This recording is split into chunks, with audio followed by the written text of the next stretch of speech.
Macallimiinta sharafta leh isdejiya waxaad tihiin macallimiinta iskuulka. Waxaan rajeynayaa inaad soo diyaariseen natiijooyinkii ardayda. Maya macallin. Maxaa dhacay? Wax fiican ayaa idinka sugayay. Waxaan rabay inaad ardayda u qiimeysaan imtixaanka. Maxaa idin helay waqti dheer ayaad haysateen. Waxaan rabay inaan waalidiinta u sheego oo aan xasuusiyo in natiijada ay diyaar tahay. Soo sax maaha inaan fulino amarka wasiirka oo aan u qiimeyno ardayda imtixaanka. oo ay isku diyaariyaan sanadka kale. Sax waaye ustaadey naga raali. Hadda xal noo raadi. maxaa xalay shaqadiina ayaad ka gaabiseen waqti dheer ayaad haysateen oo aad natiijada kusoo diyaari karteen.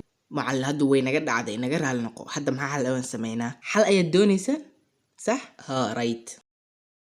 اوكي سؤال حل ما نقون كرا ايدو اللي فلنا امرك وزيرك صومها ان وزيرك امركيس لا راعو عفوا استاذ نقرا على قصاص معها ميادن اوجين ان بدن كان نتيجه ان صوت دياريني لكن laga yaabo in macallin ama laba macallin ay naga dhiman yihiin waa sidaas waa isku mid ay dhageysta qof walba meeqa arday ayaa ka maqan ha iska fiiriyo hadduu ka maqan yahay hal arday waxa ka fiirinayna xafiiska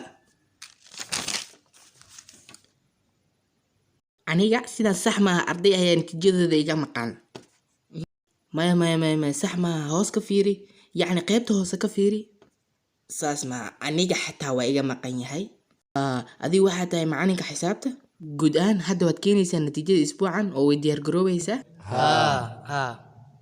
okay waalidiinta miyaa wacnaa oo sidaas natiijada ugu sheegnaa maya ha imaadaan iskuulka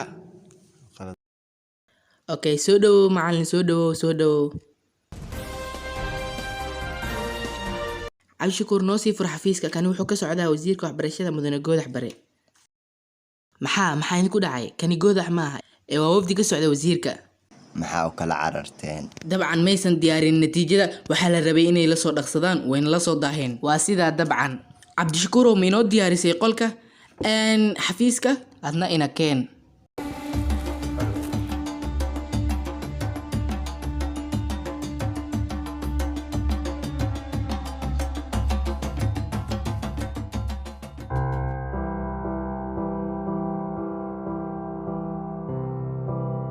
kani waa liiska ardayda form 4 insha Allah waxa ku jira arday wanaagsan waxaan u rajeynayaa inay guuleystaan waan jeclahay ardayda dhamaantooda mana jecel inuu ka soo haro arday dhaca aad baad u mahadsantahay iga guddoon feelka ardayda form 4 ee iskoolkeena adigana ha isoo fiirina iska diyaari imtixaanka okay adna waad mahadsantahay khayr badan